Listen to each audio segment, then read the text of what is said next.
Здравейте, днес ще ви покажа как се свързва едноканално реле. За целта ще ползваме този релеен модул, който си има стандартно реле на него до 250 волта и 10 ампера променлив ток и 30 волта и 10 ампера постоянен ток и се управлява от 5 волта. Така, от лявата страна имаме захранване, земя и вход.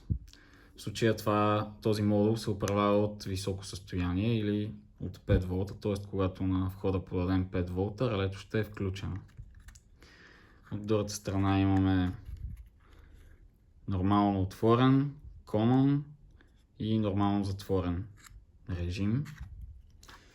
За целите на клипа съм го свързал с такава кошница с две батерии по волт и половина и с един светодиод, който ще захраним с 3 волта чрез този модул.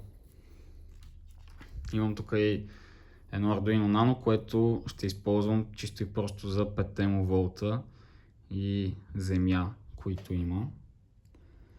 Така, включваме Arduino-то. Черният проводник, както видяхте, беше свързан към граунда на Arduino-то и съответно го свързвам към граунда на релето. Ето тук по средата. Червения беше свързан към 5 волта и го свързвам към VCC. Така погледнато най-от ляво.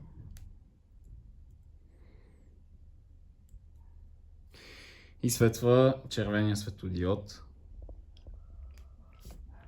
който индикира, че релето е правилно свързано.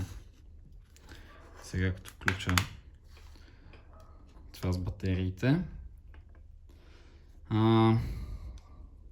Сега ще обърна внимание на това как е свързано релето от другата страна. Тук имаме 3 волта постоянен ток. Червения проводник е плюса, свързваме го на common, а зеления е минуса. Всъщност черния е минуса, от който излиза от това захранване. Него го свързваме към минуса на светодиода, а другата страна на диода свързваме с това NO, нормално отворен.